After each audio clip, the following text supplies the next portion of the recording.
sell a franchise of people, internet consultants. So we don't want to just be, even though we're going to be product driven, they should still feel like they're a consultant. So the positioning of it is still as a consultant. The goal is that you have a consistent customer experience so that we have a consulting system, right? So if I'm an end client and I go and I see WSI Rima and she says the best solution for me is heavy on pay-per-click, light on SEO, and I go and I see WSI Click, he tells me the same thing. Not I see Click, he says Rima's talking nonsense, just do email marketing. That doesn't make any sense if they both did the same IBA, right? And then, so what we need to do is we need to take the experience that we've had over the years, what we know about customers, and how do we simplify that to get everything down to a system that just kind of works and does all of that. So there's some stuff. So the product matrix, this was the ABC discussion with what were Lee, Mirabelle, and I talking about.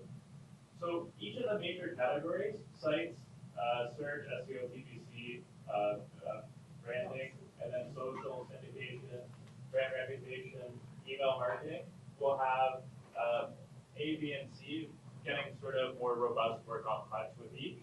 And then everyone will also have the option, it'll all be mobile enabled, but does it have a specific mobile solution enhancement for it? Same with video. They'll all be ready to have video with them, but is there a specific video enhancement? Do we have to shoot the video for you for your SEO, or do you provide it and we just do it? So those are becoming sort of yes, no, tack on to each of those 5 main categories. All right, but we never present to the end client this. This is what sits underneath the IBA. So the IBA is asked, am I going the wrong way?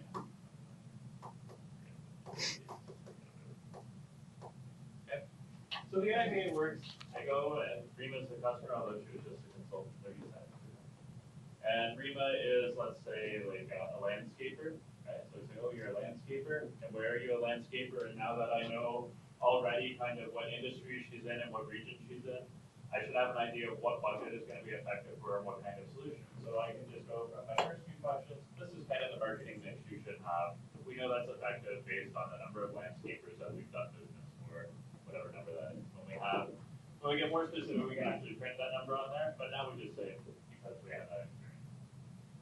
Then what happens is we ask the actual IBA questions. What are your, I don't know the questions, but they're like, what kind of goals do you have? How do you reach people now? What are your business needs? And all those. And each time we ask a question, it might sort of adjust these, right? Oh, I get all of my leads through my mother-in-law. Okay, well, obviously, if she's got a good Twitter account, that's the way to go, right? Now, it's positioned as this is our data and logarithm pushing that, which is the logic that Lee's talking about. What's the relationship between each IBA question and how it shifts the weighting on these different categories that you're going to spend on? And the next thing is we have this notion of minimum effective budget. So as you're asking the questions, all the 5 pieces are going to change shape, right? And it's like when you're doing an investment portfolio, your risk aggressiveness, if you ever had one of those meetings and you got to figure out where you want to put your different pieces of money into. And it's also going to change the minimum effective budget. Once you start saying, oh, you need aggressive leads now at PPC, and you go from saying, oh, you need $2,500 a month to $4,500 a month to accomplish, right? So we have to build those to tie to each question.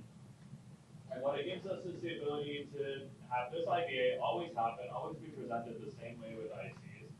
If we calculate on the back end what products A, B, or C of each category, yes, no, all of that, and take them out in a way that you can get a project to a supplier right away, the same project all the time to those suppliers. So that's where we standardize with the supplier. And it could be presented as an application, either on an iPad or on the web. So somebody could visit WSI World, do an online version of the IBA, and get their circle, right? But this is a very clever tool that says, wow, these guys, they really know my strategy or personality or profile. But it's hard to take to a competitor and say, I just completed a WSI IBA, and they say I should do 10% social. Could I buy that from you instead? Right? Because they don't know the actual line item